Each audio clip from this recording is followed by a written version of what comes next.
Ethan wiped the last table at the Grand Royal Hotel, humming softly as the ballroom lights dimmed. The charity gala had ended, but one girl still sat alone near the dance floor, a young woman in a silver dress, her hair covering one side of her face.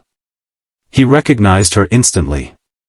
Lila Carter, daughter of billionaire CEO William Carter, a man known more for his power than his heart. Ethan noticed the way people had looked at her tonight. Whispering. Pitying. Avoiding. He had overheard someone say she'd been in a car fire 2 years ago, and hadn't danced since. Everyone left, Ethan said gently, holding a tray. But, the music's still playing. Lila gave a faint smile. I don't dance anymore. He looked down, then extended his hand anyway. Then let's just sway to the rhythm. No judgment here. She hesitated, then stood. Slowly, nervously, she placed her hand in his. As they moved, her hair slipped aside, revealing her burned scars. Ethan didn't flinch. Instead, he smiled softly, guiding her through the song like she was the most beautiful person in the room. Across the hall, William Carter froze at the sight, his powerful frame suddenly small, his pride cracking. Because for the first time in years, his daughter was smiling, not because of money, or pity, but because of a waiter who saw her heart before her scars. When the song ended, the ballroom was silent except for their breathing. Lila stepped back, her eyes glistening. No one's ever looked at me like that since the accident, she whispered. Ethan smiled gently. Maybe they just forgot how to see. Before she could respond, a sharp voice cut through the air. Lila. William Carter strode toward them, his expression tight with control. The waiters nearby froze. Ethan straightened immediately, guilt flashing in his eyes. I believe my daughter doesn't need pity dances, William said coldly, his gaze slicing through Ethan. It wasn't pity, sir, Ethan replied, his tone calm but firm. It was just a song. Lila's voice trembled. Dad, he didn't do anything wrong. But her father had already turned away, muttering to his assistant. Ethan quietly picked up his tray, ready to leave. He'd seen this before, wealth walling off emotion. That night, as he walked home with his little daughter asleep in his arms, Ethan replayed the moment in his head. He hadn't meant to cross a line, only to remind someone how it felt to be seen.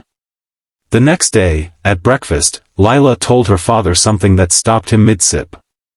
Do you know why I smiled last night? She asked softly. Because someone who has nothing, made me feel like I still have everything. William didn't answer.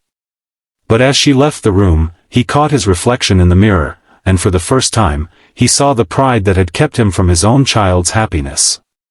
And that single truth hit harder than any business failure ever could. The next evening, William Carter's car stopped in front of a small diner on the edge of town. Through the glass, he saw Ethan wiping tables, his sleeves rolled up, a gentle smile on his face as a little girl colored on a napkin beside him.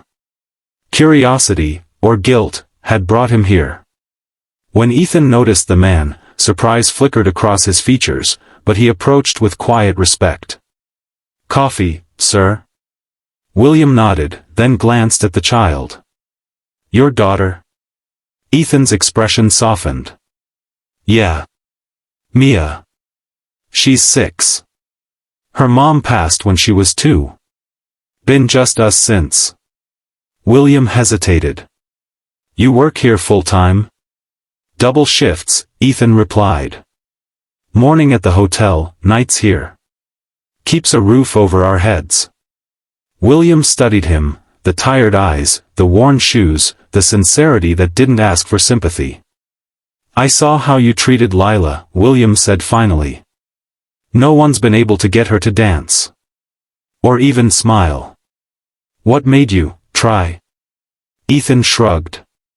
I saw a girl who forgot she's allowed to be happy. And maybe I know a bit about that feeling. For the first time in years, William didn't know what to say. As he left, Mia ran up and handed him the napkin she'd been coloring on. "For your daughter," she said shyly. It was a drawing, two stick figures dancing under bright stars. William stared at it long after he reached his car. Somehow, that simple child's drawing spoke louder than all the business speeches he'd ever given. It whispered of something he'd lost long ago, the courage to feel human again. The next weekend, Lila found her father standing by the garden fountain, not on his phone, not buried in emails, but waiting. "Would you like to have breakfast with me?" William asked awkwardly. Lila blinked, surprised. "Sure." They sat together under the morning sun, the silence soft but different, not heavy anymore, just unfamiliar. "I met that waiter," William said finally. "Ethan. He's a good man." Lila smiled faintly. "He is. He didn't see my scars. He saw me." William's eyes dropped. "I should have done that sooner." For the next few days, William found himself thinking less about stock prices and more about smiles. He called off a meeting just to have lunch with Lila. He asked her about her art, her favorite songs, things he hadn't done in years. One evening, he showed up at the small diner. Ethan was surprised to see him again. "I need a favor," William said. "Teach me how to dance."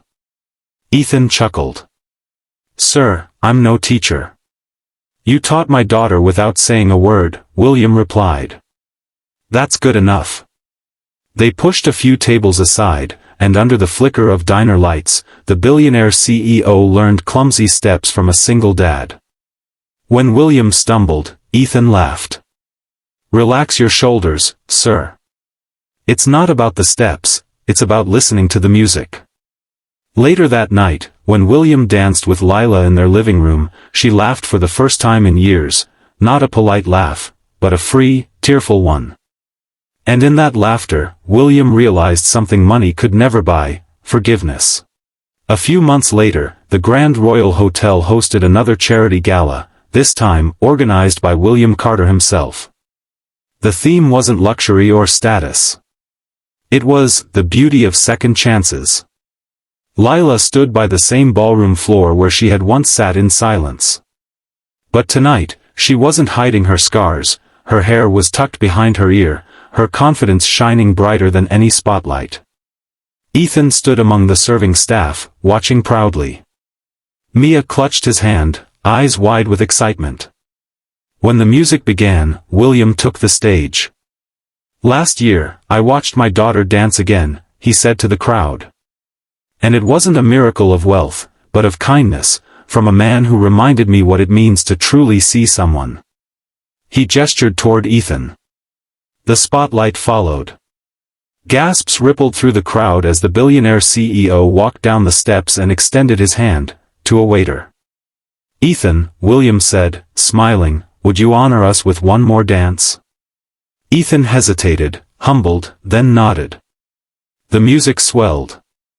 Lila joined them, laughing as Mia ran in and hugged her leg.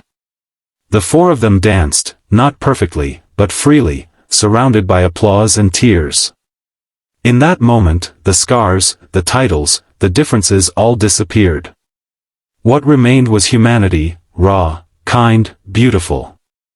As the song ended, William whispered to Ethan, "You gave me back my daughter. I hope someday, I can give back even half of what you gave me." Ethan smiled. "You already have, sir. You learned how to listen." And under the golden lights, two fathers, one rich, one struggling, found something priceless, a shared heartbeat called compassion.